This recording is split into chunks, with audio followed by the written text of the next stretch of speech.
Today, we're talking about accounting and getting ready for tax time as a landlord. It's the thing that we ignore all year long and we dread doing. But I'm not going to show you some new fancy app or some complicated accounting software. No, in this video, I'm going to go over how you can knock out your rental property accounting with a free spreadsheet template that I made. Let's dive into it. So this is the spreadsheet here. You can see there's a column for the date. You enter a description, the amount, income or expense, the category that it's from, and you can drop down and select your category and the property.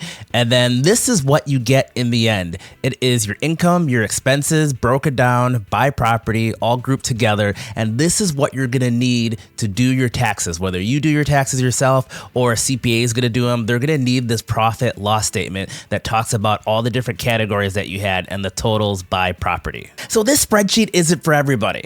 I would only use this if I had a couple of properties. I didn't really have a lot of transactions. The spreadsheet will save you a ton of time, but if you had, a bunch of properties or a lot of transactions, there are some free accounting softwares that you can use that, if you have a lot, will probably save you some time. I'll throw my current recommendations in the description, but again, if you just have a couple, this spreadsheet will do the trick fine. So your end goal after you do your accounting is to get something like this. This is an actual page from my taxes. These are the different buckets, the IRS approved buckets that you could have for your expenses. You can see advertising, insurance, and the different amounts per property. So this is what we're trying to get to in the end. So to get started, head over to my website and download the free template. The link will be in the description. So when you click on the link, it will take you here. This is within Google Sheets. And if you want to do this in Excel, you can, and I'll show you how to do that in a second. You'll notice this sheet, you can't type anything. This is the template, the view only template. So in order to get started and enter your own information, go to File, and then hit Make Copy. If this is grayed out, it probably means you're not logged into a Gmail account. So log into your Google Gmail account and you'll have this option to hit Make Copy. Or if you really want to do it in Excel, you could just hit Download Microsoft Excel. I think it works better in Google Sheets and it's a little bit easier. So I would do Google Sheets. So hit Make Copy here. Name it whatever you want. I'm just going to name this sample and hit Make Copy. So now this is making a copy within your Google Sheets. So this is only available to you and you'll see that now you can edit this one. So there are these 4 tabs at the bottom here. So the Start Here tab just has some helpful tips and things to remember. But if you're following along, I'm going to go over all these in the video. So next, move to Chart of Accounts. So Chart of Accounts are just the different categories that you can select where your money is coming from or where it's going. So these, you'll notice, mirror very closely the tax form that I showed before. So the advertising, auto and travel, cleaning, maintenance. So these mirror that pretty closely. I added a couple that I use pretty frequently, like dues and subscriptions and meals and entertainment. So anything you add here in this tab under column A will be available for you to drop down later on when you're adding your transactions. So I would try to stick with these ones because these are pretty common. I probably wouldn't delete any of these, but if you wanted to add something, like let's say you do a lot of like credit fees. So I'm going to write credit fees, and now you'll see under transactions, credit fees will be one of the different ones that we can choose. So add whatever you want here. So then property names, add the names of all your properties. You don't have to have the full address, but just a couple nicknames. So I'm going to do Main Street and let's do Johnson Street. So adding your properties here in these columns will show up under your properties and you'll see Main Street, Johnson Street. So add all your properties here. So after you got that and this looks good, you can move on to transactions. And again, you could always come back here. But in transactions, this is where the meat and potatoes of stuff will work. So what you want to do is you want to gather all your expenses and you just start keying them in. So you would put the date, put a made up date here. You can also double click on this date and use a calendar to move that to what you want. Write a quick description. So usually I will put the vendor, so Home Depot toilet, and then the amount, let's say the amount was $305. And then you'll notice this showed up red because you have to key an income and an expense for every transaction. So this is an expense and not a income. And then after that, you'll see the category tab will give you some options. This is a repair.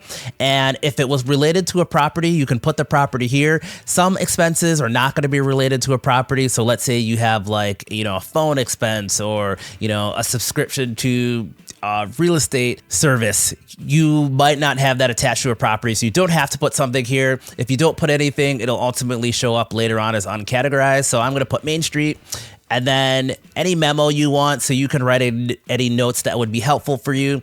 And then I have this tab that says have invoice. So, I mean, this is up to you, but you do generally want to have invoices for your transactions. There are different rules, and I'm not a CPA, so I won't go into, what you do and don't need. But for me, I'll keep this in here as just a mental reminder of which ones I have an invoice. I'll just put an X if I have an invoice, and I won't put anything if I don't have an invoice. And this is just a mental reminder for me that I can go back and get the invoices that I don't have. So this is an example of one that I have filled out for a month. And if you go over to summary, you're going to be able to see the summary that you can then use for your taxes. So in here, you have the income. You can see rents are received, and that's the only category. I feel like for most of us, that'll probably be the only category a lot of us will have. The different rents per property, and the IRS will need you to separate it per property.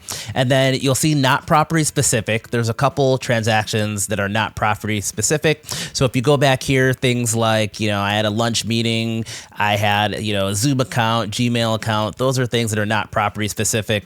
Ultimately, these will get divided evenly among the properties or however your CPA does it, but these are not property specific. And then you can see the totals in the different categories here.